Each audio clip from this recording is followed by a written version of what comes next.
यशोदानंदन व्रज जन रंजना यशोदानंदन व्रज जन रंजना यमुना तीरवनचारी कुंज विहारी यमुना तीरवनचारी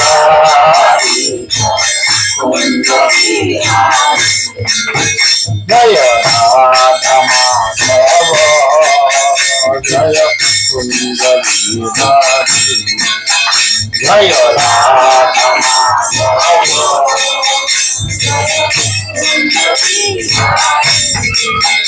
हरे कृष्णा कृष्ण कृष्ण हरे हरे हरे राम राम राम हरे हरे हरे कृष्णा कृष्ण कृष्ण हरे हरे हरे राम राम राम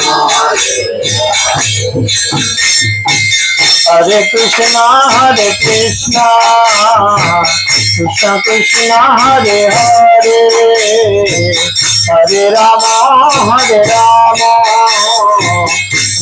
राम हरे हरे हरे कृष्णा कृष्ण कृष्ण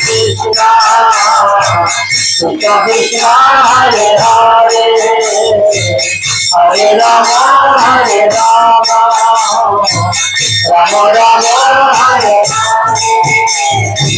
हरे कृष्णा कृष्ण कृष्ण हरे हरे हरे राम राम हरे हरे हरे कृष्णा कृष्ण कृष्ण हरे हरे हरे राम राम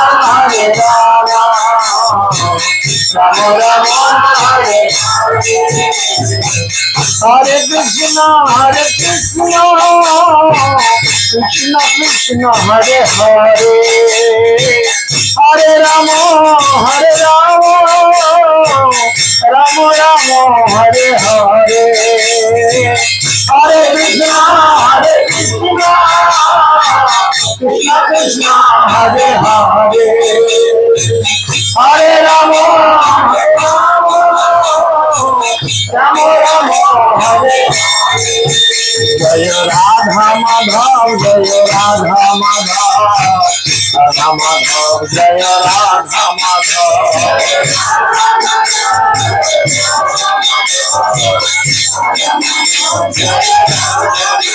जय गौरनिताय पंचतत्व जय गौरनिताय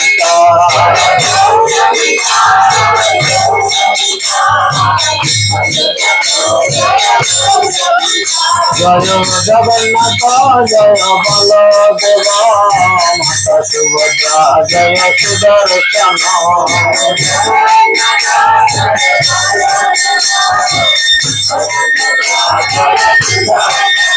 जय नृसिंहदेव जय नरहरि नृसिंहदेव जय नरहरि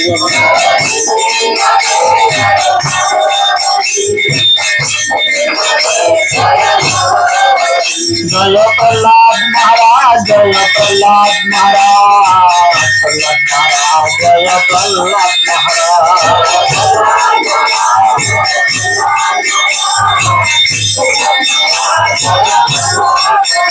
जय जय प्रभु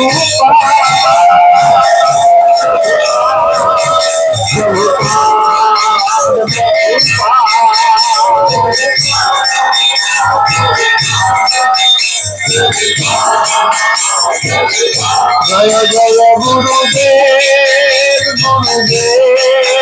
गुरुदेव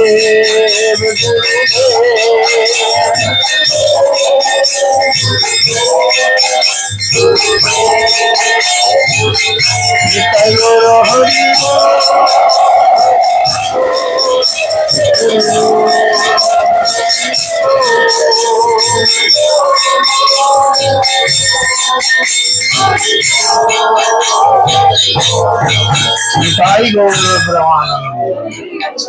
अज्ञानं तिमिरन्धस्य ज्ञानाञ्जनशलाकया चक्षुरुन्मीलितं येन तस्मै श्रीगुरवे नमः। नमयं विष्णुपादाय कृष्णपृष्ठाय भूतले श्रीमते जयपताका स्वामी निति नामिने। नमाचार्यपादाय निताय कृपापदायिने गौरकथा दामोदाय नगर ग्रामोतारिणे। नमयं विष्णुपादाय कृष्णपृष्ठाय भूतले श्रीमते भक्तिवेदांत स्वामी निति नामिने। नमस्ते सरस्वती देवे गौरवाणी प्रचारिणे निर्विशेष शून्यवादे पाश्चात्यदेशतारिणे। जय श्री कृष्ण चैतन्य प्रभु नित्यानंद श्री अद्वैत गदाधर शिवासदि गौर भक्तवृंद। हरे कृष्ण कृष्ण कृष्ण हरे हरे हरे राम राम राम हरे हरे। मुखं करोति वाचालं पंगुं लंघयते गिरिं यत्कृपातमहं वन्दे श्रीगुरुं निरतारिणं परमानन्दमाधवं श्रीचैतन्यमनोभीष्टं स्थापितं येन भूतले स्वयं रूपकदा मह्यं ददाति सावधान्तिकं। नित्यप्रायासु बद्धेषु नित्यं भगवती सेवया भगवते नित्यं श्लोके भक्तिर्भवति नैष्ठिकी। जय श्री कृष्ण चैतन्य प्रभु नित्यानंद श्री अद्वैत गदाधर शिवासदि गौर भक्तवृंद। हरे कृष्ण कृष्ण कृष्ण हरे हरे हरे राम राम हरे हरे।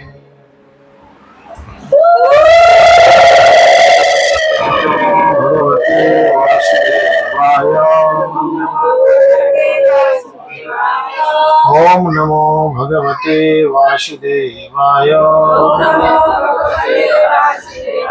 ओम नमो भगवते वासुदेवाय। हरि ओम तत्सत। हरे कृष्ण। सर्वप्रथम सकल के आंतर्जातिक कृष्ण भवनामृत संघ तथा इस्कन नामहट्टार पक्ष থেকে প্রীতি শুভেচ্ছা এবং অভিনন্দন জ্ঞাপন করি। সকলে শ্রী মায়াপুর ধামে সুস্বাগতম। বড় আনন্দের খবর, আগামী রবিবার এবং সোমবার আমাদের হুগলি জেলার এক অংশ 4-5টি থানা নিয়ে সিধা মায়াপুরে জেলা সম্মেলন অনুষ্ঠিত হতে চলেছে। আমাদের সকলের অতি প্রিয় পূজ্যপাদ আত্মানন্দ গুরুদাস ব্রহ্মচারী প্রভু, যিনি আমাদের হুগলি জেলার পরিদর্শক, উনি এই নামাট্য মেলার আয়োজন করেছেন। তো সব ভক্তদের আসার জন্য তিনি অনুরোধ করেছেন সকলে কৃপা করে আগামী শুক্রবারের মধ্যে নাম এবং প্রদত্ত ভিক্ষামূল্য লিখে রেজিস্ট্রেশন করে আমাদের সঙ্গে যোগাযোগ করবেন। এবং রবিবার ভোর উঠে প্রথম ট্রেন বা প্রথম বাস ধরে মায়াপুরের উদ্দেশ্যে সকলে আসবেন। তো যাই হোক, এই যে মায়াপুর ধাম, আমরা এখন গিয়ে চতুর্দিকে হরিনাম সংকীর্তন দেখি। মায়াপুরে গেলে কি দেখা যায়? চতুর্দিকে সবাই হরে কৃষ্ণ করছে, ছড়াছড়ি বুড়ো বুড়ি সবাই হরিনাম করছে, এদিক ওদিক ঘোরাঘুরি করছে, নিশ্চিন্তে নির্বিঘ্নে ঘুরছে, তাই না? এবং শুধু তাই নয়, মায়াপুরের অতি দর্শনীয় একটি স্থান রয়েছে চাঁদকাজির সমাধি। চাঁদকাজির সমাধি সবাই জানেন? গেছেন কে কে? চাঁদকাজির সমাধি গেছেন? খুব ভালো, অনেকে যাননি। তো যদি মায়াপুরে যান অবশ্যই চাঁদকাজির সমাধি দেখবেন। সেখানে হিন্দু এবং মুসলিমরা কি সুন্দর একসঙ্গে বসে পাশাপাশি গীতা এবং কোরআন পাঠ করছে। নিজেদের মধ্যে কোনো মারামারি দ্বন্দ্ব নেই। এমনকি শুধু তাই নয়, রাজাপুর ইস্কন মন্দির, জগন্নাথ মন্দির যে আছে, সেখান থেকে জগন্নাথ দেবের রথে পাশেই মুসলিমদের মসজিদ রয়েছে, তারাও কিন্তু এই রথযাত্রায় অংশগ্রহণ করে এবং জগন্নাথের রথের দড়ি ধরে টানে। তো এই হিন্দু মুসলিম যে ঐক্য, এটা সচরাচর পৃথিবীতে কোথাও দেখা যায় না। কিন্তু দেখা যায় কি? আপনি আমাদের এখানে দেখতে পাবেন? এখানেও দেখতে পাওয়া সচরাচর যায় না। যায় কিছু কিছু ক্ষেত্রে, যায় না বলা ভুল, কিছু কিছু ক্ষেত্রে যায়। তো যাই হোক, এখন এই যে পরিস্থিতি তৈরি হয়েছে মায়াপুরে, আজকে হিন্দু মুসলিম ভাই ভাই, আমাদের কোনো ভয় নাই, এরকম পরিস্থিতি। বাচ্চাগুলোকে একটু চুপ করা। তো এই পরিস্থিতি কিন্তু তৈরি করেছিলেন একজন, আর এই পরিস্থিতিকে রূপদান করেছিলেন আর একজন ব্যক্তি। তো আমরা প্রত্যেকদিন চৈতন্য চরিতামৃত থেকে মহাপ্রভুর কিছু লীলা শ্রবণ করে আস্বাদন করার চেষ্টা করি। আজকে এরকম একটি লীলা আমরা শ্রবণ করব। যে মহাপ্রভু যখন নবদ্বীপে এসেছেন এবং তিনি পিতৃশ্রাদ্ধ করার পরে দীক্ষা গ্রহণ করেছেন, এবং দীক্ষা গ্রহণ করার পর তিনি যখন এই হরে কৃষ্ণ মহামন্ত্র নাম নিজে কীর্তন করছেন এবং অপরকে সেই রস আস্বাদন করানোর চেষ্টা করছেন এবং চতুর্দিকে নাম প্রচার করার চেষ্টা করছেন, তখন কি হয়েছে না, এই নবদ্বীপ গ্রামের চতুর্দিকে মুসলিম শাসন ছিল। আর আমাদের সব থেকে বড় শত্রু নিজেদের জাতিদের লোকেরাই হয়।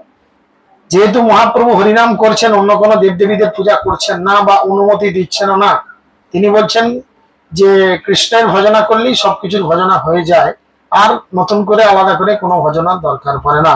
যেজন কৃষ্ণ ভজে সে বড় চতুর, আর যেজন কৃষ্ণ ত্যাজে সে হয় ফতুর। ফতুর মানে ফকির, ফকিরের কাছে কিছু থাকে না। ফকির যত কিছুই রাখার চেষ্টা করুক, ফকিরের কাছে কিছু থাকে না।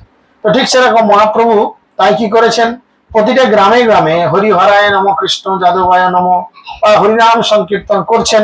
চতুর্দিকে বলছে মৃদঙ্গ করতাল সংকীর্তন মহাধ্বনি, হরি হরি ধ্বনি বিনা অন্য নাহি কিছু শুনি। চতুর্দিকে মহাপ্রভুর সমস্ত পারিষদ বর্গ প্রত্যেক দিন এত হরিনাম করছেন যে চতুর্দিকে কি শোনা যাচ্ছে, শুধু হরিনাম। মাছের বাজারে ঢুকলে কি শুনতে পাবো? হরিনাম শুনতে পাবেন। মাছের বাজারে ঢুকলে কি শোনা যাবে?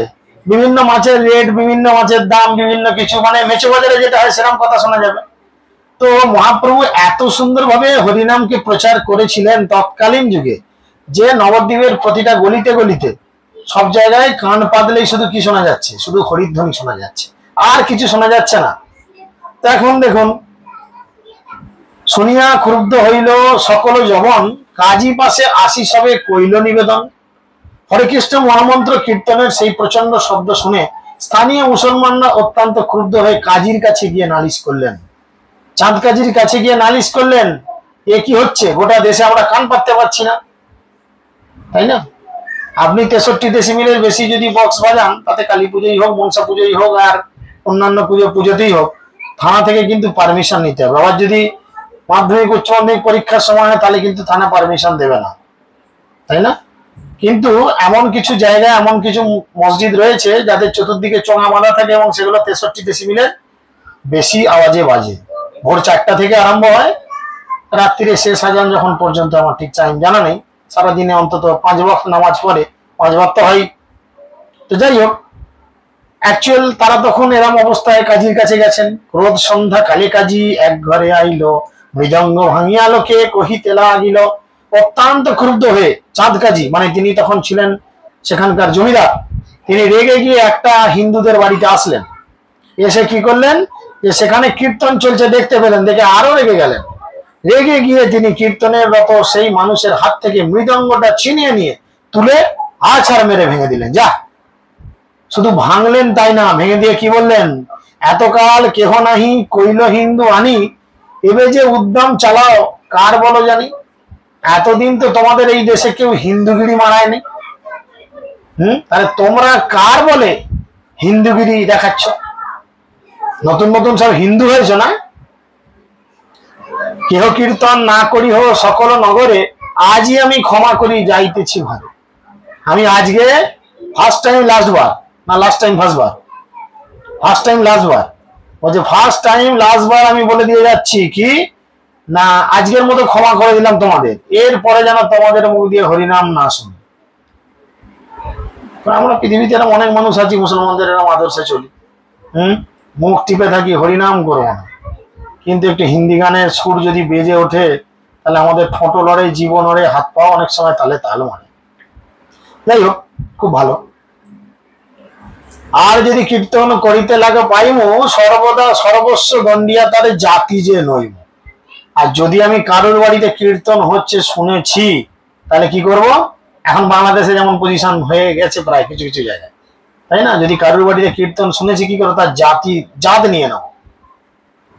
একটা মানুষের জাত চলে গেলে তার সবকিছুই চলে যায়। আর তখন জাত যাওয়ার জন্য তাকে আলাদা করে কলমা পড়াতে হতো না, করোয়ার পানি খাইয়ে দিলে আর গায়ে করোয়ার জল ছিটিয়ে দিলেই সে মুসলমান হয়ে যেত, তাকে আর হিন্দুরা গ্রহণ করত না। সেরকম কিছু পদ্ধতি তখন ছিল। এত বলি কাজী গেল নগরিয়া লোক, প্রভু স্থানে নিবেদিল পাইয়া বড় শোক, সেই কথা বলে চাঁদ কাজী ঘরে ফিরে গেল এবং ভক্তরা অন্তরে খুবই মর্মাহত হয়ে শ্রীকৃষ্ণ চৈতন্য মহাপ্রভুর কাছে গিয়ে সব ঘটনা বললেন। মহাপ্রভু ছিলেন কে? মহাপ্রভু ছিলেন স্বয়ং ভগবান, তাই না? ব্রজেন্দ্র নন্দন যেই শচীসুত হইল সেই। তা তিনি শুনলেন সমস্ত ঘটনা। প্রভু আজ্ঞা দিল যাহ করহ কীর্তন, মুই সংহারিমু আজি সকল যবন। তখন মহাপ্রভু রেগে গিয়ে সমস্ত ভক্তদের অর্ডার করলেন। সমস্ত ভক্তদের কি অর্ডার করলেন?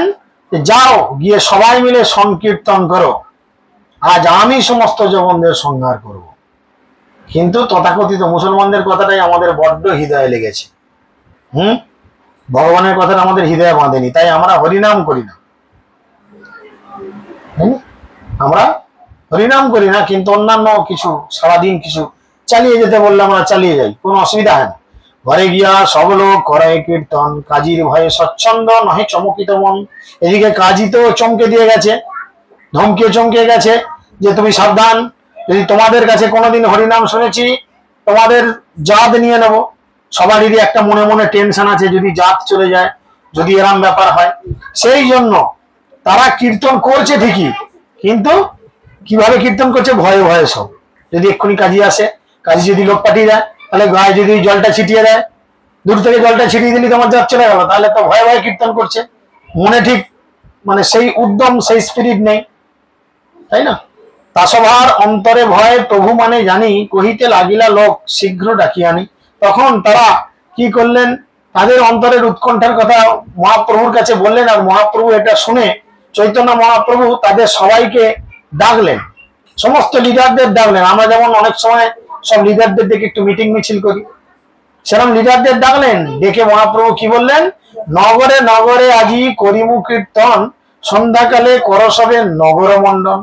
দেখুন, এরকম অনেক রাজনৈতিক দল রয়েছে, আমি কোনো দলের নাম বলছি না, অনেক রাজনৈতিক দল রয়েছে।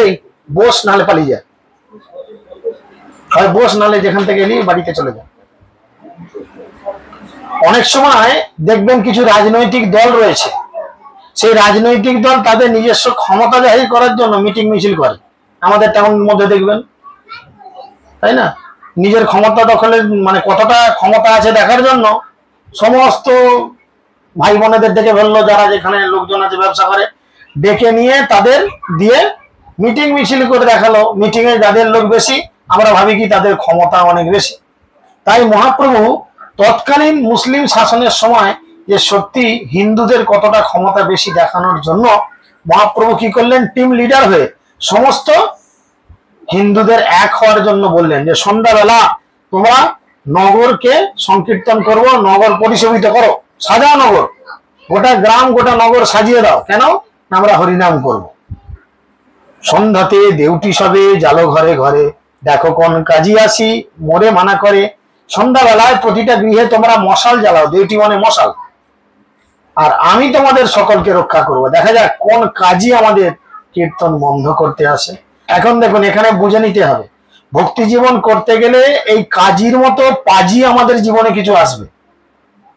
ভক্তি জীবন করতে গেলে কাজীর মতো পাজি কিছু আমাদের জীবনে আসবে। সেই পাজি বাবা মা হতে পারে, সেই পাজি ছেলে মেয়ে হতে পারে, সেই পাজি শ্বশুর শাশুড়ি হতে পারে, সেই পাজি নিজের স্বামী বা নিজের স্ত্রীও হতে পারে, সেই পাজি আত্মীয় স্বজন পরিবার বর্গ হতে পারে। তো মহাপ্রভু এই লীলার মাধ্যমে আমাদের শিক্ষা দিচ্ছেন যে আমরা কিভাবে এই ধরনের কাজী নামক পাজিগুলোকে কন্ট্রোল করব। তার মানে কি, বিপদ আসবেই, এটা বিপদের জগৎ, বিপদ আসবেই, কিন্তু কোনোভাবেই হরিনাম করা থেকে দূরে থাকলে চলবে না। যদি তোমরা হরিনাম করো, মহাপ্রভু যেমন সেই সময়কাল হিন্দুদের রক্ষা করেছিলেন, মহাপ্রভু এখন আমাদের আবার রক্ষা করবেন। এত কহি সন্ধ্যাকালে চলে গৌররায়, কীর্তনের কইল কবু তিন সম্প্রদায়। সন্ধ্যাবেলা চৈতন্য মহাপ্রভু তিনটি দলে সমস্ত লোকদের বিভক্ত করে কীর্তন শুরু করলেন। তিনটে টিম করে দিলেন, ঠিক আছে? তিনটে টিম, সৌরভের একটা টিম, লক্ষ্মীবাবুর একটা টিম, কৃষ্ণর একটা টিম, তিন জায়গায় তিনটে টিম করে জড়ো হয়ে যা, আজ গোটা আরামবাগ সবজি বাজার কাঁপিয়ে দেবো। একজন পোস্ট অফিসের দিক থেকে আসবি, একজন এদিক থেকে আসবি, আর একজন মেচো বাজারের ভেতর দিয়ে ঢুকবি, তারপর দেখছি কি করা যায়। তাহলে গোটা বাজারটাই চতুর্দিকে হরে কৃষ্ণ শুনবে। মহাপ্রভু সেই জন্য প্ল্যান করে তিনটে টিমে ভাগ করে দিলেন, আর গোটা নবদ্বীপে সেইভাবে তিনি চালানোর জন্য তিনি তিনটি সম্প্রদায় ভাগ করে কীর্তন শুরু করলেন। আগে সম্প্রদায়ে নিত্য করে হরিদাস, মধ্যে নাচে আচার্য গোসাই পরম উল্লাস। হরিদাস ঠাকুর তিনি ছিলেন জাতিতে মুসলমান, তিনি হরিনামে মেতে গিয়ে তিনি নাচছেন। সামনের দলটাতে সব থেকে প্রথমে রয়েছে হরিদাস ঠাকুর। কেন মহাপ্রভু রেখেছেন? আপনাদের কি আইডিয়া কেন রেখেছেন হরিদাস ঠাকুরকে প্রথম দলে? কি অন্য কাস্টের বলতে? তাদের দেখাতে চাইছে যে তোরা মুসলিম হয়ে হিন্দুদের এই হিন্দুয়ানি বন্ধ করতে চাইছিস, আর দেখ তোদের দলের মুসলিম সে বুঝে গিয়ে আজকে সেও হরিনাম করছে। কেন না এই জগতের মধ্যে সব থেকে পুরাতন ধর্ম কোনটি? কোন ধর্ম? সনাতন ধর্ম, তাই না? হিন্দু ধর্ম তার একটা ডেট আছে, মুসলিম ধর্ম তার একটা জন্মের ডেট আছে, খ্রিস্টান ধর্ম তার একটা জন্মের ডেট আছে, আছে কিনা? হ্যাঁ কিনা? আছে তো। আমরা যে সালগুলো দিচ্ছি এগুলো তো জন্মের ডেট, তাই না? খ্রিস্টপূর্ব, খ্রিস্ট অব্দ, এগুলো হচ্ছে সব ডেট। তো সেই জন্য সনাতন ধর্মের কোনো ডেট নেই। তাহলে পৃথিবীর সব থেকে পুরাতন এবং বহুদিনকার যদি ধর্ম হয় সেটা হচ্ছে সনাতন ধর্ম। তাই মহাপ্রভু সেই ধর্মের মধ্যে রয়েছেন। হরিদাস ঠাকুরের সেই ভালো বুদ্ধি খুলেছে। প্রভুপাদ মাঝে মধ্যে তার ক্লাসে বলে, তুমি যদি হরিনাম করছো তার মানে তোমার বুদ্ধি খুলেছে, আর হরিনাম করছো না মানে তোমার বুদ্ধি খোলেনি। এখন তুমি দেখতেই বড় দামড়া হয়েছো, যে তোমার বুদ্ধি এখনো খোলে না। ঠিক আছে? তো আমরা এরকম কতজন বুদ্ধি না খুলে এখনো আছি, ভাবতে হবে। তো সেই জন্য পাছে সম্প্রদায়ে নৃত্য করে গৌরচন্দ্র, তার সঙ্গে নাচি বলে প্রভু নিত্যানন্দ। মহাপ্রভু তার পিছনের দলটি, মাঝের দলে মহাপ্রভু নৃত্য করছেন, আর মহাপ্রভুর সঙ্গে নৃত্য করছেন নিত্যানন্দ প্রভু। বৃন্দাবন দাস ইহা চৈতন্য মঙ্গলে, বিস্তারি বিস্তারি বর্ণিয়াছেন প্রভু কৃপা বলে। তো যেহেতু বৃন্দাবন দাস ঠাকুর তার চৈতন্য মঙ্গল বা চৈতন্য ভাগবত, এই চৈতন্য ভাগবতের পূর্ব নাম হচ্ছে চৈতন্য মঙ্গল, তো পরবর্তীকালে নাম চেঞ্জ হয়ে চৈতন্য ভাগবত হয়। বৃন্দাবন দাস ঠাকুর খুব সুন্দর করে সেখানে বর্ণনা করেছেন, এই মতো কীর্তন করি নগরে ভ্রমিলা, ভ্রমিতে ভ্রমিতে সবে কাজীর দ্বারে গেলা। এখন কীর্তন করতে করতে করতে করতে তারা কাজীর বাড়ির সামনে গিয়ে জুটেছে। তর্জ গর্জ করে লোক রহে কোলাহল, গৌরচন্দ্র বলে লোক প্রশ্রয় পাগল। ক্রোধে গর্জন তর্জন করতে করতে সমস্ত লোকেরা কোলাহল করতে লাগলেন। শ্রী চৈতন্য মহাপ্রভুর শক্তিতে শক্তিমান হয়ে তারা উন্মত্তের মতো আচরণ করতে লাগলেন। মহাপ্রভুর কৃপায় তারা হরিনাম করে এমন শরীরের মধ্যে ক্ষমতা শক্তি পাচ্ছে, মনের বল পাচ্ছে, তাই না? এই আমাদেরই দেখুন প্রচারে এক এক সময় আমরা বড়ই দুর্বল হয়ে যাই, এই ভাল লাগে না, বলছি লোকে শোনে না, যতই হরে কৃষ্ণ করতে বলি এদের কোনো চেতনা নাই, সেই মুখটা এমন পাঁচ করে বসে থাকে, কোনো কিছু ভাল লাগে না। তখন যদি আমরা আমাদের গুরু মহারাজকে দর্শন করি তখন মনের মধ্যে একটা আলাদা উদ্যম আসে কিনা, যে গুরু মহারাজ এত শারীরিক অক্ষমতা থাকা সত্ত্বেও, এত শারীরিক প্রতিবন্ধকতা থাকা সত্ত্বেও তিনি কি করছেন? কি করছেন? প্রচার করে যাচ্ছেন, কোনোভাবে প্রচার বন্ধ রাখছেন। তো যাই হোক, তো সেইভাবে তাকে দেখে আমরা মনের মধ্যে অনেক ক্ষমতা পাই, স্পিরিট পাই, একটা জোর পাই। সেরা মহাপ্রভুকে এইভাবে করে দেওয়ার পরে তারা কিন্তু এরকম স্পিরিট পেয়েছেন এবং তারা তখন রেগে গেছেন, তর্জন গর্জন করছেন। দেখবেন এরকম অনেক হয়, এরকম অনেক। আপনি বাজারের মোড়ে দাঁড়িয়ে একটা ছেলে সাইকেলে ধাক্কা বাজে ফাঁস করে গাড়ি চড়িয়ে দিয়েছেন, দেখে চালাতে পারিসনি, সে ছেলেটা আপনাকে গরম মেরে বলছে তুই দাঁড়া, আমি ক্লাবের 10টা ছেলে ডেকে আনছি, তখন আপনার কাছে কেঁচো। আর যখন তার সঙ্গে গোটা 4-5 ক্লাবের মধুমাতাল বিড়িঘর মালখোর ছেলে লোক জুটে গেল, তখন সেই কেঁচো ছেলেটাই কিন্তু একদম দাঁড়ো সাপ হয়ে আপনাকে চুটাতে আসবে। কেন জানে? আমার সঙ্গে 10টা ছেলে আছে। হয় না এরকম? দেখবি ফাটিয়ে দেবো মুখটা, দেখবি উড়িয়ে দেবো সাইকেলটা, এরকম বলে না? কিন্তু যখন একা ছিল তখন কিছু নাই, তুই দাঁড়া, আমি 10টা ছেলে ডেকে আনছি। জানিস আমি কোন ক্লাবের ছেলে? এখন এই ভাষাটা নাই, আজ থেকে 20 বছর আগে ছিল, তাই না? তো যাই হোক, তো চৈতন্য মহাপ্রভুকে এরকম পেয়ে সব ভক্তদের মনের মধ্যে একটা স্পিরিট এসছে, তারা কাজীর বিরুদ্ধে চিৎকার করছে, আই কাজী বেরিয়ে আয় ঘর থেকে, দেখছি তোকে, তুই আমাদের হরিনাম বন্ধ করেছিস, মৃদঙ্গ করতাল ভেঙেছিস, ইত্যাদি ইত্যাদি ভাষা। কীর্তনের ধ্বনিতে কাজী লুকাইল ঘরে, তর্জন গর্জন শুনি না হয় বাহিরে। চতুর্দিকে লোক এত কীর্তন করছে আর এত সব মাঝে মধ্যে চিৎকার করছে, কীর্তন করতে করতে হরি বল বলে উঠছে। এবার হরি বল জোরে সবাই বলে উঠলে বুকের ভেতরটা ধরাস করে উঠে, বাবরে ধরাস করে উঠে বুকের ভেতরে, এক্ষুনি মারতে না নাকি? কাজী যে ভয়ে আর ঘর থেকে বেরোয়নি। এদিকে কাজী খুব গরম মেরেছে তখন, এখন আর কাজী ঘর থেকে বেরোয়নি, ঘরে চুপ করে বসে আছে, একদম ঘরের বাইরে নাই। বলে দরকার নাই বাবা, এই যে কি ঘটনা, উদ্ধত লোক ভাঙ্গে কাজীর ঘর পুষ্পবন, বিস্তারি বর্ণী আছেন ইহা দাস বৃন্দাবন। বৃন্দাবন দাস ঠাকুর এই লীলাটা খুব সুন্দর করে বলেছেন চৈতন্য ভাগবতে। তো তারা কি করেছে, কাজীর ঘরের সামনে, জমিদারের বাড়ি, ঘরের সামনে সুন্দর করে বাগান লন আছে, তারা সেই বাগানের মধ্যে লোকজন ঢুকেছে, ঢুকে কি করেছে, গাছগুলো জল দিয়েছে, গাছের ডালপালা ভেঙেছে, টব ভেঙেছে, চতুর্দিকে একদম একাকার কাণ্ড করে দিয়েছে, ভেঙে ভুঙে একাকার কাণ্ড করেছে। ভেঙে দিয়ে কি করেছে, তবে মহাপ্রভু তার দ্বারেতে বসিলা, ভব্যলোক পাঠাইলো, কাজীরে বলাইলো। তখন মহাপ্রভু তার বাইরের বৈঠকখানার যে দালান, যে দুয়ার, আপনারা যেমন বসে আছেন, মহাপ্রভু বসলো, বসে একটা লোককে বললো, কাজীর বাড়ির একজন চাকরকে বললো, যাও ডেকে আনো। কাজীর ভেতরটা কি হচ্ছে, এত লোক নিয়ে মহাপ্রভু এসছে, ডেকে পাঠাচ্ছে, হ্যাঁ আমার আর গায়ে ছাল চামড়া রাখবে তো, এতো থেতো করে দেবে এতগুলো লোক, হবে না। আপনি যতই গরম দেখান, 50টা ছেলে যদি লাঠি নিয়ে আপনার সামনে দাঁড়িয়ে যায়, মুখের তোর থাকবে, বুকটা কেমন করবে, ওরে বাবরে। সবাই যদি আদর করে একঘা করে দিয়ে যায় লাঠি করে, তাহলে আমার হাড়গুলো আর গোটা থাকবে না, থাকবে। কাজী সেই টেনশন হচ্ছে, ওটা এই বোধহয় দিল, এই বোধহয় দিল। দূর হইতে আইলা কাজী মাথা নোয়াইয়া, কাজীরে বসাইল প্রভু সম্মান করিয়া।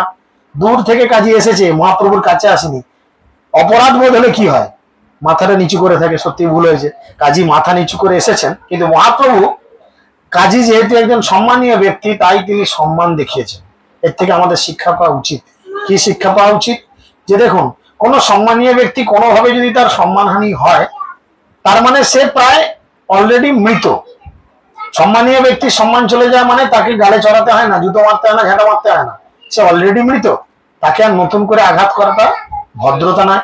তাই মহাপ্রভু এই শিষ্টাচার মেনটেন করে কাজীকে ডেকে এনেছেন। আপনারা দুজন বেরিয়ে এসে দরজা টেনে দিন না, ভেতরে ঝামেলা থাক, খালি তো ঝামেলা মিটে গেল, ওইদিকে জায়গা আছে, বসে যান। তাই তখন কি করলেন, তারা সেই কাজীকে কাছে নিয়ে এসে বসালেন। এবারে মহাপ্রভু কাজীকে কাছে বসিয়ে কি বলে, প্রভু বলেন, আমি তোমার আইলাম অভ্যাগত, আমি দেখি লুকাইলা এ ধর্ম কেমত। মহাপ্রভু তখন কাজীকে বলছে, আচ্ছা আমি তোমার বাড়িতে কি এসছি, কুটুম এসছি, গেস্ট, আর তোমরা যদি গেস্টকে দেখে লুকিয়ে পড়ো, তাহলে কেমন ভদ্রতা হয়। কি আপনাদের বাড়িতে কুটুম স্বজন লুকিয়ে পড়েন? হ্যাঁ, এখন কিছু কিছু ফ্যামিলি আছে লুকিয়ে পড়ে, পিসিমা এসছে, পিসিমা আমি থাকলি সামনে আমার ঘরে যাবে, ছোট ভাইয়ের ঘরে ঢুকে যায়, তারপর আমি বেরোবো। আমার ঘরে পাশেই আছে। বাবার বোন এসছে, পিসি, আমাদের পিসি। এখন ভাইরা 3 ভাই আলাদা হয়ে গেছে। পিসি এলে তারা জানে, পিসি এলে এখন 4-5 দিন এখানে খাটুনটি মারবে। তাহলে এখন যার ঘরে ঢুকবে 4-5 দিন, একজনের বেশি অন্ন, বেশি বেশি ভাতের চাল ডাল খরচা। এখন দুর্মূল্যের যা বাজার, একটা লোক বেশি খেলি পার ডে 100 টাকা করে যাবে বাড়তি। তার থেকে পিসি ঘুর করুক, যাকে দেখতে পাবো তার ঘরে ঢুকে যাবে, তারপর আমরা বেরোবো, তাই না?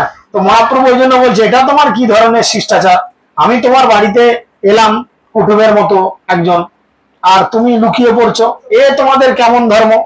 কাজী কহে, তুমি আইসো ক্রুদ্ধ হইয়া, তোমার শান্ত করাইতে রহিন লুকাইয়া। কাজী বলছে, আরে বাবা তোমার কাছে যাব কি, তুমি তো রেগে মেগে এসেছো, তাই আমি তুমি শান্ত যাতে হও, যখন শান্ত হবে তখন বেরাবো, এই চিন্তা করে লুকিয়েছিলাম, আমি যাইনি, তুমি রেগে আছো বলো।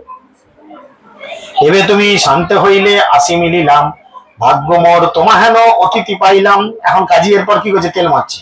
কাজী তো জানে আমি যে ঝামেলাটা পাকিয়ে দিয়ে এসছি, এবারে তো আমাকে মারধর করবে। কাজী ওই জন্য হাসতে হাসতে বলছে, এই যে এখন তুমি ঠান্ডা হয়ে গেছো, শান্ত হয়ে গেছো না, এইটা দেখে আমি বেরিয়ে এসেছি। আর আমার কি ভাগ্য দেখো, তোমার মতো কুটুম, তোমার মতো লোক আমার বাড়িতে এসেছে। এটা তেল মারা না অন্য কিছু। তেল মারছে কেন, এতগুলো লোক পেছনে তর্জন গর্জন করছে, যদি এক্ষুনি এসে আদর করে একটু করে টুক করে দিয়ে যায়, কাজীর চুল দাড়ি সব উঠে চলে যাবে মাথা থেকে। সে ভয় ভয় বলছে, আমার কি ভাগ্য তোমার মতন লোককে পেয়েছি।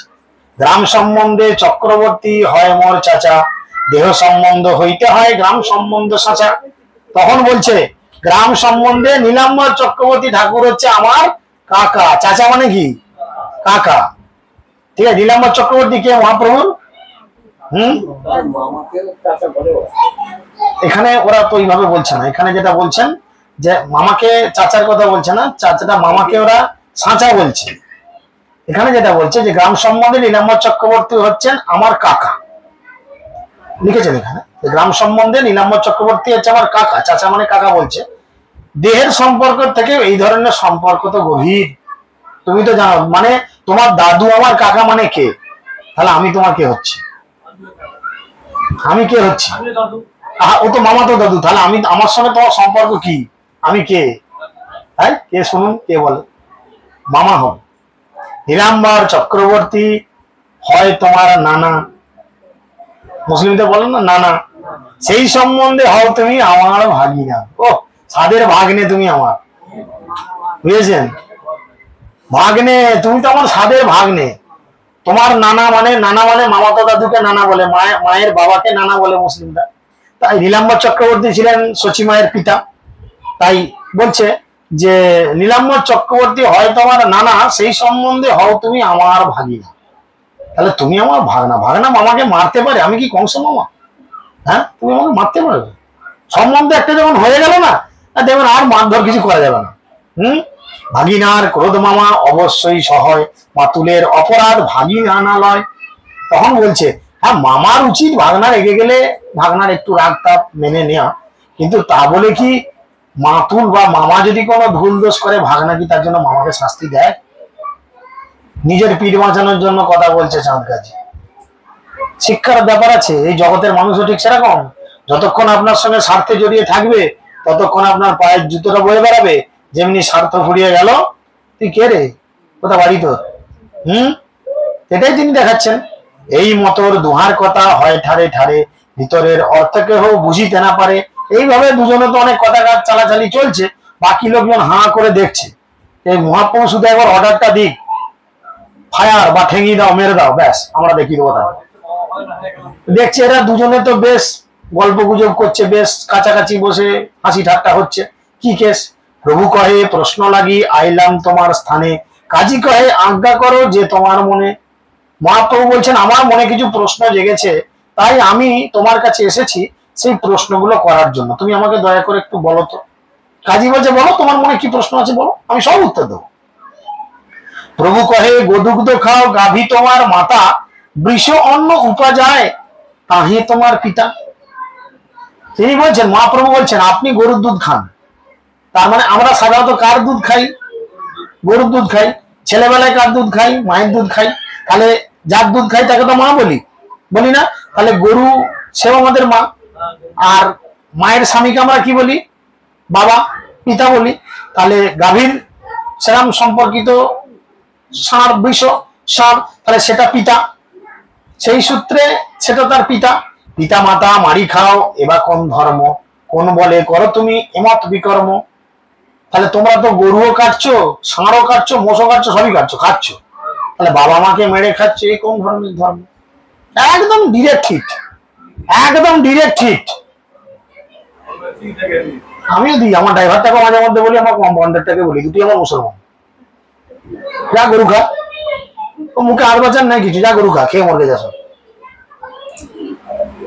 একদম ডিরেক্টিভ। মহাপ্রভু যেমন ডিরেক্টিভ করেছে, বাপ কা বেটা সিপাই কা ঘোড়া, পুরানা হতো থোড়া থোড়া। মহাপ্রভুর মতো গোটাটা দিতে না পারি, হালকা করে তো দেবো, হচ্ছে কিনা? মহাপ্রভু বলছে যে তাহলে এটা কোন ধরনের ধর্ম? কার বলে আপনি এরকম পাপকর্ম করছেন? আপনাদের কোরআনে কি এরকম কোথাও লেখা আছে? দেখুন আমাদের গীতাতেও কিন্তু কোথাও লেখা নেই যে মুরগি খাও, ছাগল খাও, ডিম খাও। কিন্তু যদি এক্ষুনি প্রশ্ন করি মায়েরা কে কে খান, হাত তুলুন, কেউ হাত তুলবেন, সব বগলে হাত। আমরা সবাই আই সাধু। আর যেহেতু হরে কৃষ্ণ হচ্ছে, আমরা সবাই সাধু, কিন্তু ঘরে যেই ভাজুয়া খাবো। তা যদি আপনাদের মহাপ্রভু, আমি প্রশ্ন করি যে আপনারা এরকম করে কথা বলিস না, আপনাদের যদি যদি যদি আমরা প্রশ্ন করি, তা আপনি দেখান তো যে আমাদের ধর্মগ্রন্থ গীতা, গীতায় কোথায় লেখা আছে ছাগল মেরে খাও, পুঁটি মাছ, কি বলতুম একটা শ্লোক ছেলেবেলা আমরা কিট খেলতে খেলতে, হ্যাঁ পুঁটি মাছ ভাজা খেতে খুব মজা, আমাদের বয়সী সব লোকজন জানবে, বলতাম না? হ্যাঁ, খেলতে খেলতে। তা চিন্তা করুন কেমন শিক্ষা ছিল তখন। তো তাহলে এবার বলুন, তাহলে আমরা যদি মুসলমানদের প্রশ্ন করছি না, আমরা হিন্দুদেরই প্রশ্ন করছি। আমাদের মধ্যে তো এখন এখানে কেউ উপস্থিত আছেন যারা এই ধরনের অবিচার করেন। তো বলুন এটা কোন ধরনের ধর্ম? গীতার কোন শ্লোকে কোথায় লেখা রয়েছে যে আপনাকে পেঁয়াজ খেতে হবে, মাছ খেতে হবে, মাংস খেতে হবে, ডিম খেতে হবে, আর না খেলে মরে যাবেন? বলেন কোথাও কি লেখা আছে? ওই দাড়ি আর দড়ি, ওদের দাড়িতে শেষ করেছে, আমাদের দড়িতে শেষ করেছে, জ্বালিয়ে পুড়িয়ে মেরে দিয়েছে একদম যেখানে আছে। ধর্ম শাস্ত্র কিচ্ছু শিখবে না, নিজেরাও দেখবে না, লোককে দেখতেও দেবে না, ভয় খাওয়াবে। হ্যাঁ একদম দেখিনি। লক্ষ্মী পুজো ছেড়ে দিলি, তো সাউরির ধরা লক্ষ্মী পুজো, তো সাউরির ধরা লক্ষ্মী পুজো তুই ছেড়ে দিলি, তা তো নয়, সেটা বলতে পারছে না তুই ছাড়লি মানে তো আমার পকেটটা ভাঙা গেল, আমার যজমানটা চলে গেল, এবার আমার কি করে পেটটা চলবে বল, সেটা বলতে পারছে না, তোকে ভয় দেখাচ্ছি। তো সাউরি করে আসতো, তার করে আসতো, তার করে আসতো, তুই ছেড়ে দিলি। আরে মহাপ্রভুর শিক্ষা, ভগবানের শিক্ষা, একল ঈশ্বরে কৃষ্ণ, বাকি সব নৃত্য, যারে জয়ছে করে, যারে জয়ছে না চায় সে তো ইচ্ছে করে নিত্য। কৃষ্ণ একমাত্র মালিক, তার সেবা করলে সবার সেবা হয়ে যায়। এই সহজ সরল সত্যটা যদি আমরা মাথায় ঢুকিয়ে নিই, মুখগুলো আমাদের এমন পাংশে হয়ে থাকবে না। কৃষ্ণ সেবা করে মুখগুলো কি হবে, সবসময় আনন্দে উৎফুল্ল থাকবে, তাই না? ডিরেক্ট হিট করছেন মহাপ্রভু। আরো কি কি বলছে শোনেন।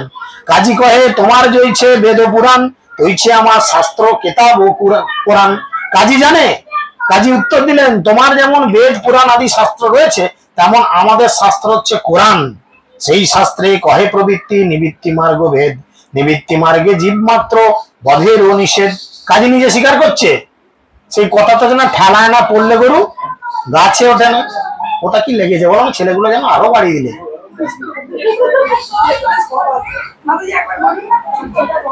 বাড়িতে ছুঁচুই দেওয়ার কিছু নাই, টুক করে ছেড়ে দিন একটা ভেতরে, চুপ হয়ে যাবে সব।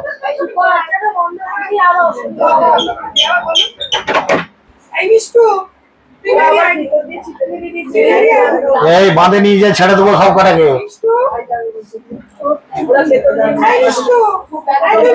আচ্ছা চুপ করেন, চুপ করেন, চুপ করেন। হরে কৃষ্ণ কৃষ্ণ কৃষ্ণ হরে হরে, হরে রাম রাম রাম হরে। বলছে কোরআন অনুসারে উন্নত সাধকের দুটো পদ রয়েছে। চাঁদ কাজী বলছে যে কোরআন অনুযায়ী উন্নত সাধনার দুটো পদ রয়েছে, একটা প্রবৃত্তি মার্গ, একটা নিবৃত্তি মার্গ। নিবৃত্তি মার্গে জীব হত্যা নিষিদ্ধ, আর প্রবৃত্তি মার্গে জীবকে উন্নততর জীবন দেওয়ার জন্য বধ করা উচিত। এখন আপনি যে মুরগিটাকে মারছেন, আপনি সেটাকে একটা উন্নত জীবন দিতে পারবেন? পারা যাবে? পারা যাবে? কিন্তু আমরা সেই সিস্টেমটাকে ধরছি না। ওই যে বলেছে ভগবান একবার, যে করা চলে বা খাওয়া চলে তখন, যখন তুমি নতুন জীবন দিতে পারবে, ব্যাস হয়ে গেল। এইভাবে টোটালটা চলে যাচ্ছে। তিনি সব জানেন, আমাদের হিন্দুদের পুরোহিতরা সবাই জানেন যে গীতায় কোথাও কোনো জায়গায় মাংস আহার বা মৎস্য আহার বা এই ধরনের জীব হত্যা বা এই ধরনের খাবার অনুমোদিত নয়। প্রত্যেকটা ব্রাহ্মণ জানে, কিন্তু নিজেদের পকেটটা চালু রাখার জন্য তারা চরম সত্যিটা স্বীকার করে না। দেখুন চাঁদ কাজীও জানে যে আমাদের কোরআনে নিষিদ্ধ রয়েছে, এটা নিষেধ, সুন্দর করে বলছে জীব হত্যা নিষিদ্ধ। প্রবৃত্তি মার্গে গোবধ করিতে বিধি হয়, শাস্ত্র আজ্ঞায় বধ করিলে নাহি পাপ হয়।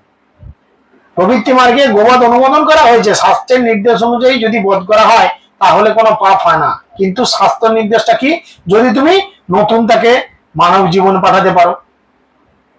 আরে বিয়ে থা করে নিজের সন্তানের জন্ম দিতে অক্ষম হয়ে যাচ্ছি ইদানিং যুগে। একটা গরুকে মেরে তাকে মানুষের জীবন করে দেবো, নিজেই তো বাবা হতে পারছি না। আজ থেকে তো 50 বছর আগের নয় যে 20টা-25টা করে ছেলে পুলে জন্ম দিচ্ছি, কোনো চাপ নাই। লক্ষ্য করে দেখুন, এখন কলিযুগে বিবাহ করে লোকে একটা সন্তানের জন্ম দিতে 50 বার ডাক্তারের কাছে যাচ্ছে, জন্ম দিতে পারছে না। আবার ডাক্তার কখনো সরি বলে দিচ্ছে যে আপনি কখনো মা হতে পারবেন না, বাবা হতে পারবেন না। ব্যাস, নিজের স্ত্রীকে গর্ভবতী করতে পারছি না, সন্তান দিতে পারছি না, তো একটা জীবকে হত্যা করে তাকে আমি কি করে মানব জীবন দেবো? কলিযুগের মানুষ সব দিক থেকে অক্ষম, শাস্ত্র সিদ্ধান্ত সেইভাবে তিনি বলছেন। তখন কাজীর এই কথা শুনে মহাপ্রভু বলছেন তোমার বেদেতে আছে গোবধের বাণী, অতএব গোবধ করে বড় বড় মুনি। পণ্ডিত কাজী চৈতন্য মহাপ্রভুকে বললেন তোমার বৈদিক শাস্ত্রে গোবধের নির্দেশ রয়েছে, সেই শাস্ত্র নির্দেশে বলে বড় বড় মুনিরা গোবধ যজ্ঞ করেছিলেন। প্রভু কহে বেদে কহে গোবধ নিষেধ, অতএব হিন্দু মাত্র না করে গোবধ। এখন দেখুন, গরু বধ মানে শুধু কেবলমাত্র গরুকে হাড় কাটে ঢুকিয়ে ছুরি চালিয়ে দেওয়াই নয়, তাই না? গোবধ যে চুরি করে আর যিনি চোরকে প্রশ্রয় দেন তিনি কিন্তু সমানভাবে অপরাধী। দেখা গেল আপনি বাড়িতে গরু পুষেছেন, গরুটা যতদিন দুধ দিচ্ছিল ততদিন তার থেকে দুধ নিয়েছেন, এখন গরুটা বুড়ি হয়ে গেছে আর দুধও দেয় না, কিছু দেয় না। আমরা কি করি? কি করেন? কি করে দিই না, পাইকার ডেকে ভালো দাম যেখানে দেয় সেখানে বেচে দিই। আমরা মহাপ্রভু কি শেখালেন? গরু হচ্ছে আমাদের কে? গো হচ্ছেন মা। তাহলে দেখুন, মা যখন বুড়ো বয়সে বাড়ির কোনো কাজ করতে পারবে না, এই দত্তগিন্নি খুব সাবধান। খুব সাবধান। বুড়ি হয়ে গেছে, আর হয়তো পেনশনের টাকা কদিন পাবে না পাবে তার ঠিক নাই, বাড়ির কুটোটি নাড়তে পারবে না। কটা বৌমা? দুটো। ব্যাস, এই একটা, এইটা তো, হ্যাঁ, এইটা একটা, ওইটা একটা, ব্যাস, আপনি সাবধান। ওই গরু বিক্রির মতো আপনাকে যদি পাইকে ধরে বেঁচে দেয়, জ্বালিয়ে চলে যা, কিডনি ফিডনি বেঁচে যা পাবি আমাদের টাকা দিয়ে হয়ে গেল। আমাদের আচরণটা তো তাই হচ্ছে। এখন আমরা হাসছি, আমাদের লজ্জা করে না, কিন্তু আমরা গোমাতাকে কিভাবে বিক্রি করে দিই। গরু এক মা, যতদিন সে দুধ দেয় তার থেকে দুধ খেয়ে নিজেরা হিষ্টপুষ্ট হচ্ছি, আর যখন সে দুধ দিতে পারে না সেই মাকে কি করছি? পাইকের ডেকে দাঁড়াতে তুলে দিচ্ছি।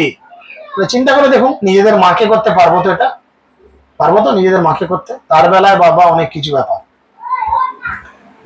যাই হোক, জিয়াইতে পারে যদি তবে মারে, মহাপ্রভু বলছেন জিয়াইতে পারে যদি তবে মারে প্রাণী, বেদ পুরাণে আছে হেন আজ্ঞাবাণী।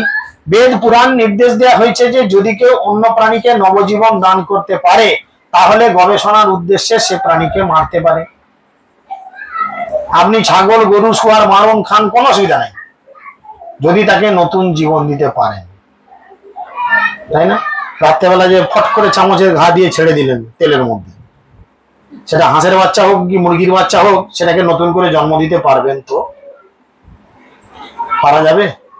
যে অক্সিজেনটা নাক দিয়ে টানছি, কার্বন ডাইঅক্সাইডটা ছাড়ছি, তার একটা অণুকে আমরা জন্ম দিতে পারবো না? পারবো? তৈরি করতেই পারবো না। অথচ আমরা নিজেদের সভ্য মানুষগুলো। অতএব জড়গদ মারে মুনিগণ, বেদে মন্ত্রে সিদ্ধ করে তাহাদের জীবন। তাই মুনি ঋষিরা অতি বৃদ্ধ জরাগ্রস্ত পশুদের কখনো কখনো হয়তো মারে, বৈদিক মন্ত্রের সাহায্যে তাদের নবজীবন দান করেন। নবজীবন দান করেন তারা। জরাগদ হইয়া যুবা হয় আর আবার, তাতে তার ভয় নহে, হয় উপকার। এই ধরনের বৃদ্ধ পঙ্গু জড়গদ পশুদের যখন এইভাবে নবজীবন দান করা হতো, তাতে তাদের বধ করা হতো না, পক্ষান্তরে তাদের উপকার করা হতো। কলিকালে তৈছে শক্তি নাহিক ব্রাহ্মণে, মহাপ্রভু নিজে বলছেন কলিকালে নাহিক শক্তি তৈছে নাহিক ব্রাহ্মণে, অতএব গোবধ কেহ না করে এখনই। এই কলিযুগে ব্রাহ্মণেদের মধ্যে কোনো শক্তি নাই, কোনো শক্তি নাই, শুধু লোক দেখানো গায়ে নটা সুতোর বইতে ঝুলিয়ে নিয়ে ঘুরছে। আগে ব্রাহ্মণের ক্ষমতা কি ছিল? মুখে যা বলতো তাই হতো। যখন পঞ্চতত্ত্বের মধ্যে অন্যতম রয়েছেন অদ্বৈত আচার্য, অদ্বৈত আচার্যের পিতা যখন মারা যান, বাবা মা এরম কেউ মারা গেলে ব্রাহ্মণেদের খাওয়ানোর প্রথা আজও রয়েছে, ব্রাহ্মণ ডেকে খাওয়ানো, তাই না? 7টা 9টা 13টা কি 51টা কি 101টা ব্রাহ্মণ ডেকে খাওয়ানো, তাদের হাতে কিছু টাকা পয়সা দেওয়া, এই রেওয়াজ এখনো আছে। এখন যখন অদ্বৈত আচার্যের পিতা মারা গেলেন, মহাপ্রভু উপস্থিত রয়েছেন, লাইন ধরে দুদিকে সমস্ত ব্রাহ্মণেরা বসে আছেন, আর এই হরিদাস ঠাকুর যিনি মুসলমান কুলোদ্ভীত, তিনি অনেক দূরে দাঁড়িয়ে আছেন। তিনি জানেন আমি মুসলমানদের গায়ে ঠেকাঠেকি হয়ে গেলে যদি খারাপ হয়, তিনি নিজেকে খুব ছোট ভাবতেন। অনেক দূরে দাঁড়িয়ে আছেন হাত জোর করে। আর অদ্বৈত আচার্য কি করলেন? মহাপ্রভুকে সেই ভোগ নিবেদন করার পর তখন মহাপ্রভু বললেন, যাও ব্রাহ্মণকে, উপযুক্ত ব্রাহ্মণকে এই প্রসাদ নিবেদন করো। তখন তিনি দু সাইডে লাইন দিয়ে ব্রাহ্মণ বসে আছেন, কাউকে ভোগ দিলেন না, সেই প্রসাদ দিলেন না, নিয়ে এসে হরিদাস ঠাকুরের সামনে ধরলেন। আর হরিদাস ঠাকুর জোরাত করে চিৎকার করলেন, কি করলেন আপনি আমার কাছে ধরলেন? এত গুণীমানী ব্রাহ্মণেরা আছে। তখন অদ্বৈত আচার্য বললেন, আমি যেটা বুঝেছি ঠিক করেছি। তখনকার যেসব ব্রাহ্মণরা ছিল তারা রেগে গেল, আমাদের অপমান করা হলো। তখন অদ্বৈত আচার্য বলেছিলেন যে যদি আপনারা প্রকৃত ব্রাহ্মণ হন, তাহলে এই যজ্ঞ কুণ্ডের যে কাঠ সাজানো আছে, ব্রাহ্মণের মুখ দিয়ে আগুন বেরোয়, ফু দিয়ে আপনি ধরিয়ে দিন, দাউ দাউ করে আগুন জ্বলবে। চেষ্টা করুন, যদি ধরাতে পারেন জানবো তিনি ব্রাহ্মণ। সে তো বিড়ি টেনে, খৈনি টেনে, মদ টেনে, কি বলে গাঁজা টেনে, তার তো চুয়াল ঢুকে গেছে, সে ফুঁয়ের জোর পাবে কোথা? সব তো বামুন না, এরকম ঢুকে গেছে গাল ফাল সব বিড়ি টেনে টেনে। কিছু করার নাই, সে ফুঁয়ের জোর করে ফু ফু করছে, ব্যাস। থুতু ছাড়া কিছু বেরোচ্ছে না, হাওয়া তো বেরোচ্ছে না, থুতু বেরোচ্ছে একটু, কাঠ আর জ্বলে না। শেষে যখন অদ্বৈত আচার্য হরিদাস ঠাকুর বলেন, হরিদাস এবার তোমার পরীক্ষার পালা, তুমি প্রকৃত ব্রাহ্মণ কিনা দেখাও। দেখুন মুসলমানের কুলে জন্মেছে, মুসলমানের ছেলে মাংস হতে পারে? কেউ মানবো? হরিদাস ঠাকুর তখন জোরহাত করলেন, মহাপ্রভুর কাছে প্রার্থনা করলেন। চৈতন্য ভাগবতে খুব সুন্দর এই লীলা রয়েছে।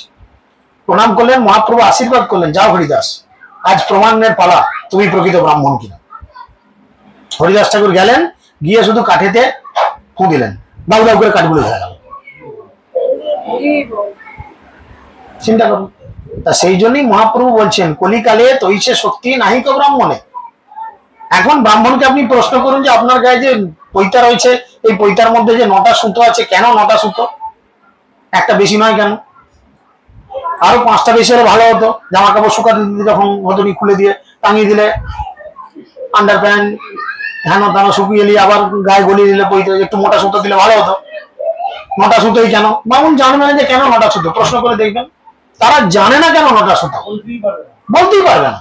ব্রাহ্মণের প্রকৃত করণীয় কি, কি যোগ্যতা থাকলে তবে তিনি ব্রাহ্মণ, সেটা তিনি জানেন না। কেন না, তিনি গীতা ভাগবত অধ্যয়ন করেননি। গীতায় ভগবান যে বলেছেন কে ব্রাহ্মণ তিনি জানেন না। আর আমরা আমাদের বাড়ির মঙ্গলের জন্য সেই ব্রাহ্মণকে ডেকে নিয়ে আসছি, যিনি বিড়ি ফুকে ফুকে একদম গোটা বাজার মাতিয়ে দিলেন। এসব ঠাকুর আমাদের লক্ষ্মী পূজা করে দিয়েছে, লক্ষ্মী আসবে, লক্ষ্মী আসবে, এই খেটো ড্যাং আর একটা খ্যাংড়া ঝাঁটা নিয়ে আসবে, ঝেঁটিয়ে লক্ষ্মী বিদায় করতে আসবে, লক্ষ্মী জড়ো করতে আসবে না। তাই জন্য তিনি বলছেন তার কোনো যোগ্যতা নেই। অশ্বমেধম গলাবস্তম সন্ন্যাসন পলকৈতকম দাবেরেণ সুতৎপত্তিং কলৌ পঞ্চ বিবর্জয়েৎ। এই কলিযুগে 5টি কর্ম নিষিদ্ধ। কি কি? অশ্বমেধ যজ্ঞ, গোমেধ যজ্ঞ, সন্ন্যাস আশ্রম গ্রহণ, পিতৃপুরুষদের শ্রাদ্ধে মাংস নিবেদন এবং দেবরের দ্বারা সন্তান উৎপাদন। কলিযুগে সমস্ত যজ্ঞ নিষিদ্ধ, বিশেষ করে 5টি। দেখুন এর মধ্যে একটি জায়গা রয়েছে পিতৃপুরুষের শ্রাদ্ধে মাংস নিবেদন। এখন আপনি বামুন ঠাকুরকে বসিয়েছেন আপনার বাবার শ্রাদ্ধ করতে, বিড়ির বান্ডিল সিগারেট তো দিতে হচ্ছে, চায়ের কাপও দিতে হচ্ছে, আবার পাশে একটা মাছও হাঁপাচ্ছে, হাঁপাচ্ছে। মাছ যদি না দাও, বড় সাইজের মির্গের মাছ বা কি সব মাছ বলে, কাতলা মাছ বা ভালো কোনো মাছ যদি পাশে বেশ খাপুস খাপুস না করে টাটকা মাছ যদি না হয়, আমার মন্ত্র কিন্তু মুখ দিয়ে বেরোবে না। চিন্তা করুন, মহাপ্রভু বলছেন এটা শাস্ত্র ছিল কলিযুগে, এছাড়া এদের কোনো সিস্টেম নেই। তোমরা জাগাইতে নাড়ো বধমাত্র সার, নরকে হইতে তোমার নাহি কনিস্তার। তোমরা মুসলমানেরা পশুকে নবজীবন দান করতে পারো না, তোমরা কেবল হত্যা করতে পারো, তাই তোমরা নরকগামী হচ্ছ। সেখান থেকে তোমরা কোনোভাবেই নিস্তার পাবে না। কারণ দেখুন শাস্ত্রে বলে কেউ যদি একটা গরুকে হত্যা করে বা হত্যা করার জন্য পারমিশন দেয় বা হত্যা করার জন্য কারোর হাতে তুলে দেয়, তাহলে সে কত বছর নরকে থাকে? কোনো আইডিয়া আছে? আপনাদের আইডিয়া আছে কিছু? শাস্ত্র বলছে, আমার কথা নয়, ভাগবতমের 5ম স্কন্ধ 29 নম্বর অধ্যায়, সেখানে বলছেন একটা গরুর শরীরে যতগুলো লোম থাকে, একটু আইডিয়া করে বলুন তো কপিস লোম আছে একটা গরুর গায়ে? গোনা যাবে? গুনতে বললে কটা জীবন লাগবে তার গ্যারান্টি নেই। হ্যাঁ, তাহলে চিন্তা করে দেখুন আমরা আনলিমিটেড কত জীবন নরক ভোগ করার জন্য তৈরি হচ্ছে কিনা? জীবনে আমরা এইভাবে কোনো গোমাতাকে তুলে দিয়েছি কিনা? শুধু গরু, এরপরে তো জীবনে কত ঠেঙি মেরেছি। মানে বলে বাবুর আমাদের বিকেরায় মুরগির দোকানের হয়তো 3-4টে মুরগির যে বড় বড় গোডাউন ঘর থাকে, 2-3টে গোডাউন হয়তো আমাদের পেটেই ঢুকে যাচ্ছে। হ্যাঁ, আছে কিনা? হয়তো 2-3টে গ্রামের ছাগল আমার পেটে, সারা জীবন ধরে এত খেয়েছি আছে। প্রতি রোববার যদি 1 কিলো করে ছাগল খাই, 52টা সপ্তাহ, 52 কিলো ছাগল প্রতি সপ্তাহে ঢুকছে। এখন যদি আমি মোটামুটি 80 বছর বাঁচি, 80 × 52 মোবাইলে বসুন, মুখে যোগ্য অত গুণ করা যাবে না, তাহলে মোটামুটি কয়েক কুইন্টাল হবে কি কয়েক মেট্রিক টন হয়ে যাবে। তাহলে চিন্তা করুন, তাহলে তো 2-3টে গ্রামে যা ছাগল হয়েছে আপনার পেটই সব। তাহলে আপনি কতদিন নরক ভোগ করবেন? কতদিন নরক ভোগ করবেন? গোয়াঙ্গে তারপর লাইনই বলছে খুব সুন্দর, গোয়াঙ্গে যত লোম তত সহস্র বছর। 1 বছর নয়, একটা লোমের জন্য 10,000 বছর। কি বললাম? একটা লোমের জন্য 10,000 বছর। বুঝা গেল? যতগুলো লোম গুণিত 10,000। মার কত মারবি গরু, মার কোনো অসুবিধা নেই। চিন্তা করে দেখুন, কিছু করার নেই। তোমার সবার শাস্ত্রকর্তা সেই ভ্রান্ত হইল, না জানি শাস্ত্রের মর্ম ওই আজ্ঞা দিল। তোমাদের শাস্ত্রে বহু ভুল ভ্রান্তি রয়েছে, শাস্ত্রের মর্ম না জেনে সে সমস্ত শাস্ত্রের প্রণয়নকারীরা এমন এই ধরনের নির্দেশ দিয়েছেন যাতে যুক্তি বা বুদ্ধির দ্বারা বিচারের কোনো ভিত্তি নেই, যার কোনো প্রমাণও নেই। সুনিস্তব্ধ হইল কাজী নাহিসপুরে বাণী, বিচারিয়া করে কাজী পরা ভাব মানি। কাজীর এখন মুখ চুপ হয়ে গেছে। এরকম আমাদেরও অনেক ব্রাহ্মণেদের মুখ চুপ হয়ে যায়, অনেক বড় বড় লেকচার অনেকে মারে, যখনই কোনো প্রভুপাদের সেনাপতি ভক্তর পাল্লায় পড়ে মুখ কিন্তু ফেভিকুইক দিয়ে ছিটে যায়। আমার ব্যক্তিগত অভিজ্ঞতা থেকে বলছি, এরকম অনেক লেকচারধারী লোক আমরাও দেখেছি। ঠিক পয়েন্টে আপনি কথা বলুন, শাস্ত্র জ্ঞান দিয়ে কথা বলুন, সে কেন তার মরা বাবা এসে শুনবে চুপচাপ? বাধ্য। কাজীও তাই করছে, যেমনি শুনেছে তার আর মুখ দিয়ে কোনো কথা বেরোচ্ছে না, চুপচাপ। তখন তিনি বলছেন, তুমি যে কহিলে পণ্ডিত সেই সত্য হয় আধুনিক, আমার শাস্ত্র বিচার সহ নয়। তখন কাজী বলছে, ঠিকই বলেছ তোমরা পণ্ডিত, আমরা কি অত জানি? অনেক সময় আমাদের কাছে হেরে গিয়েও কিছু মানুষ এরকম করে স্বীকার করে, অনেকে স্বীকার করে। আমার কাছে 2-3 জন এরকম স্বীকার করেছে গেরুয়া ড্রেসধারী, আমাদের ইসকনের নয়, অন্য কেউ আছে, অন্য সম্প্রদায়, আমি নাম বলছি না। ঠিকই বলেছেন, এটাই শাস্ত্রের কথা, কিন্তু আমরা মানতে পারি না। আমরা জীবে প্রেম মানে ভাবি এই জীবটাকে প্রেম, দিস ইজ টাং, এই জীবটাকে প্রেম। জীব মানে যে এই জীবটা ছাড়াও এই জগতে যারা আছে 84 লক্ষ যে জনি, তারাও জীব, আমরা সেটা মানি না। আমরা ভাবি জীব মানে এইটাই জীব, মুখের ভেতরে যেটা লড়ছে। জীবে প্রেম করে যেই সেবিছে ঈশ্বর, মানে এই জীবকে যে ভালোবাসে সেই তো ভগবানকে ভালোবাসে। তাহলে আমাদের পেটুক ভাব কমবে? জীবকে ভালো নাম করছেন কেন? আমি তো নাম করছি না, অনলাইন চলছে না ক্লাস।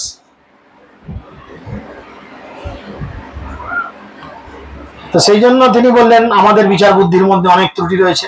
কল্পিত আমার শাস্ত্র আমি সব জানি, জাতি অনুরোধ তবু সেই শাস্ত্র মানি না। আমাদের শাস্ত্র অনেকটাই কল্পিত ধারণার উপর নির্ভর করে চলে। যেহেতু আমি মুসলমান, তাই সম্প্রদায়ের খাতিরে আমি সেগুলো স্বীকার করতে বাধ্য। কি করব, কিছু করার নাই, না লোকে তো আমাকে উল্টো পাল্টা বলবে, কিছু করার নেই। কিছু কিছু এরকম ব্রাহ্মণ আছে যারা জানে, কিছু করার নাই, বাবা কি করবো বল, নিজের পেট চালানোর জন্য বাধ্য। তাকে হয়তো বলছি যে আপনি এরম করছেন, একটা পশুর মাথায় এরম সিঁদুর ফিঁদুর গুলিয়ে দিয়ে যাচ্ছেন, হত্যা করার জন্য পারমিশন দিচ্ছেন, কলিযুগে তো ব্রাহ্মণের কোনো ক্ষমতা নেই, নতুন করে এরম করবে, কেন করছেন? না বাবা, পেট চালাতে হয়, আমি জানি এটা ভুল কাজ, জেনে শুনে ভুল। এখন দেখুন, জেনে শুনে আপনি যদি বিষ খান কি হবে? বিষ অমৃতের মতো অ্যাকশন করবে আপনার কাছে। আপনি একটা আগুন জ্বেলেছেন আর হাতে নিয়েছেন, এটা আগুন তো, কি হবে, কি হবে, কি হবে, হাতে নিয়ে দেখুন, পুরাবে কিনা হাত? ভুল করলে সেরকমই হবে। সহজে জগন শাস্ত্র অধীর বিচার, হাসি তাহা মহাপ্রভু পুছেন বারবার। কাজী বললেন, স্বাভাবিক ভাবেই জগন শাস্ত্রের বিচার দৃঢ় নয়।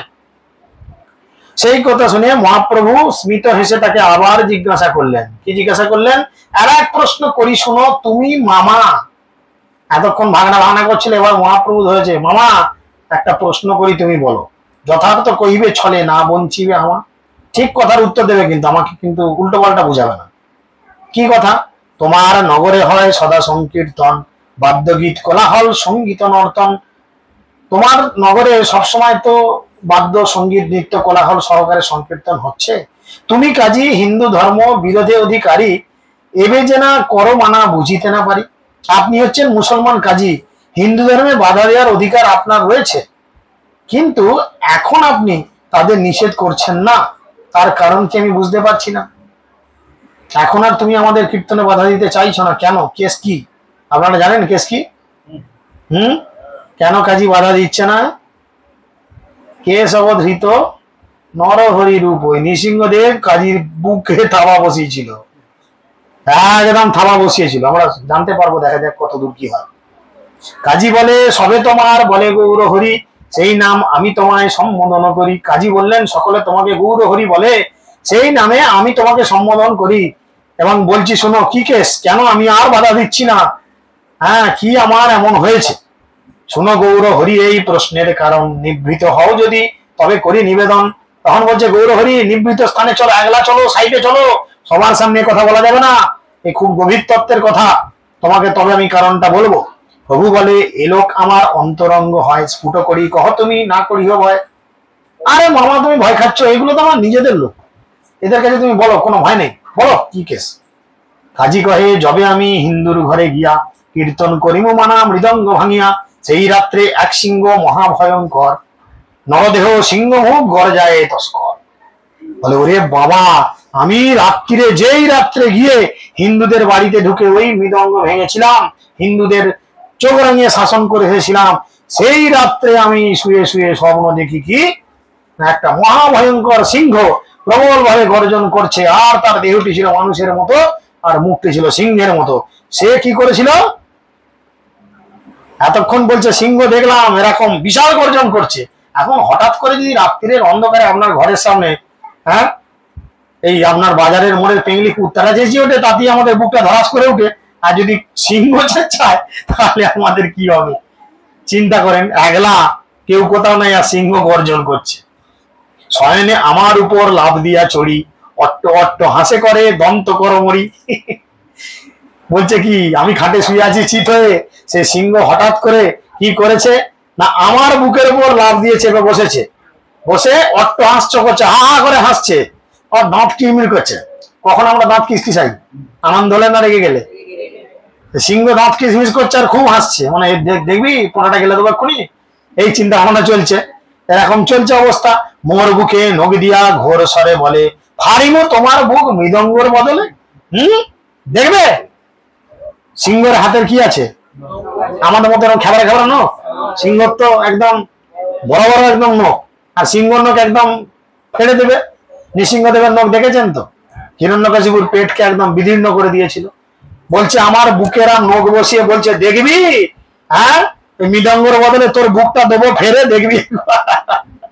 এরকম বলেছে।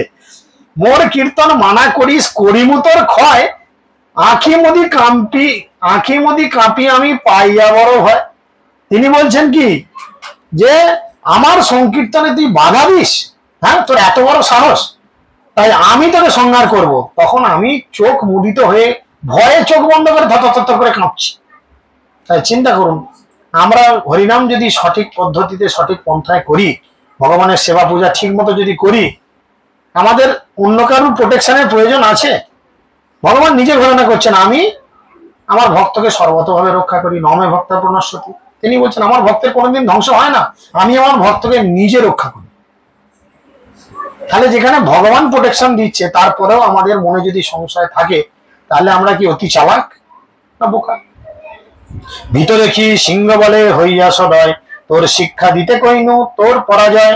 তখন আমাকে এইভাবে ভয় পেতে দেখে সিংহটা বলল কি, না তোকে শিক্ষা দেওয়ার জন্য তোকে আমি পরাজিত করছি, কিন্তু আমি তোর প্রতি সদয় হচ্ছি, তোকে আমি প্রাণে মারছি না। এবারের মতো ফার্স্ট টাইম লাস্ট বার, তখন হয়েছিল first time last time first বার, এখন হচ্ছে ফার্স্ট টাইম লাস্ট বার। সেদিন বহুত বহুত নাহি কইল উৎপাত, তুই ক্ষমা করি না করিনু প্রাণঘাত। তাই সেই দিন তুই এত উৎপাত করেছিলি, তোকে আমি প্রাণে মারলাম না, তোকে বাঁচিয়ে ছেড়ে দিলাম। ওইছে যদি পুনঃ করো তবে না সহিম, সব অংশে তোমারে মারি যবন নাসিম। এরপরে কোনোদিন যদি তুমি এরম করেছো, তোমাদের গোটা মুসলিম গোষ্ঠীটাকে আমি সারা করে দেবো। বুঝতে পারলেন কেন প্রথমে বললাম যে আজও মায়াপুরে গেলে হিন্দু মুসলিম ভাই ভাই কেন? ও বেটারা ভয়ে ভাই ভাই জানে, যদি আবার পিছনে লাগি, মায়াপুর মন্দিরে নৃসিংহদেব খুবই জাগ্রত, শেষকালে পাথরের মূর্তি ভেঙে প্রহ্লাদকে যেমন থাম ভেঙে এসে রক্ষা করেছিলেন, শেষকালে ওই মায়াপুর মন্দিরে পাথরের মূর্তি হঠাৎ করে প্রাণের সঞ্চার হয়ে হেঁটে হেঁটে যদি আমাদের কাজীপাড়ায় এসে একধার থেকে মারতে আরম্ভ করে, তাহলে আর মায়াপুর মিয়াপুর বলে কিছু থাকবে না। তাই তারা কিন্তু এখনো পিড়ি দেখে চলে, কিচ্ছু বলে না। জানে কে আছে? নৃসিংহদেব আছে। আমাদের চাঁদ কাজীর বুকে বসে এরম করেছিল, যদি আমাদের বুকে উঠে পড়ে তাহলে খুব বিপদ। নিমাই ছিল ভাগনা, তাই রক্ষা হয়েছে, আমাদের তো আর ভাগনা ভাগ্নি কেউ নাই, তাহলে আমাদের রক্ষা কি করে হবে? তাই এত কহি সিংহ গেল আমার হইল ভয়, এই দেখো নখ চিহ্ন আমার হৃদয়। তখন নিজের জামাটা খুলে বুকটা বার করে বলছে, মহাপ্রভুর কাছে দেখিয়ে বলছে, এই দেখো নখের চিহ্ন। আর সত্যি তার বুকে নৃসিংহদেবের থাওয়ার চিহ্ন। এত বলি কাজী নিজ বুক দেখাইলো, শুনি দেখি সর্বলোক আশ্চর্য মানিল। সবাই তখন অবাক হয়ে গেল। আরে দেখুন, কাজী কিন্তু ভগবানকে ভয় পেয়েছে, আর যে সমস্ত লোক ছিল তারা কেন অবাক হলো? যে ভগবানের স্পর্শ পেয়েছে। তাহলে কাজী মুসলমান হলো, কাজী কত সৌভাগ্যবান সেটা চিন্তা করলো। কাজী কহে ইহা আমি করোনা করিল, সেই দিন আমার এক পিয়াদা আইলো। কাজী আরো বললো, এই কথাটি আমি কাউকে বলিনি, সেই দিন আমার এক পিয়াদা মানে এক সৈনিক এলো। আসি কহে গেনু মুই কীর্তন নিষেধিতে, অগ্নি উল্কা মোর মুখে আসি আশ্চম্বিতে। আর আমি যখন ওই কীর্তন নিষেধ করতে গেলাম, তখন দেখলাম কি, নিষেধ করে বেরোতো না বেরোতেই একটা উল্কা, উল্কা মানে একটা আগুনের গোলা আকাশ থেকে উড়ে এসে কি করলো, আমার মুখে এসে গোদাম করে লাগলো। তাহলে চিন্তা করুন, যে সমস্ত মানুষরা আপনাদের কীর্তন করার জন্য নিষেধ করবেন বা বাধা দেবেন, ভগবান কি করবেন? আপনাকে তার মুখে আগুন দিতে যেতে হবে না, ছেলে পুলেকেও দিতে হবে না, ভগবান এমনি আগুন জ্বেলে দেবেন। পুরিল সকল দাড়ি মুখে হইল ব্রণ, যেই পেয়াদা যাহে তার এই বিবরণ। আমার দাড়ি পুড়ে গেল, দেখো মুসলমানদের দাড়ি থাকে না, বলে আমার এই দাড়ি ফাড়ি পুড়ে গেল, দেখো এইসব কেস, দাড়ি পুড়ে গিয়ে মুখে সব ব্রণ ফোন বেরিয়ে গেছে। হ্যাঁ, যে পেয়াদা সেখানে গেছিল এসে সেই ঘটনার বর্ণনা করলো। তাহা দেখি রহিনুমুই মহাভয় পাইয়া, কীর্তন না বজ্জি হো ঘরে রহত বসিয়া। সেই দিন থেকে আমি আর ঘর থেকে বেরোয়নি কোনো জায়গায় কীর্তন বন্ধ করার জন্য। তার ফলে নগরে নির্বিঘ্নে কীর্তন হচ্ছে। নগরে হিন্দু ধর্ম বাড়িল অপার, হরি হরি ধ্বনি শুনি বই নাহু নাই কিছু শুনিয়া। আর মেলচ্ছ কহে হিন্দু কৃষ্ণ কৃষ্ণ বলি, হাসে কান্দে নাচে গায়ে গড়ি যায় ধুলি। হরি হরি করে হিন্দু করে কোলাহল, পাতা সহ শুনিলে তোমার করিবে ফল। তিনি বলছেন হরি হরি বলে হিন্দুরা প্রবল ভাবে কোলাহল করতে লাগলো। বাদশাহ যদি এই কথা শোনেন তাহলে তিনি অবশ্যই তোমায় শাস্তি দেবেন। কিন্তু চাঁদ কাজী সেদিন থেকে ঘোষণা করছেন যে আমি এইখানে ঘোষণা করছি যে এখানে হিন্দুরা নির্বিঘ্নে নির্ভয়ে গোটা নবদ্বীপে কীর্তন করবে, কেউ যদি বাধা দেয় আমি বরঞ্চ তাকে শাস্তি দেব। তো এইভাবে মহাপ্রভু স্বয়ং ভগবান তিনি চাঁদ কাজীকে শিক্ষা দিলেন এবং আমাদেরও শিক্ষা দিলেন। বন্ধ করুন। হরে কৃষ্ণ হরে কৃষ্ণ।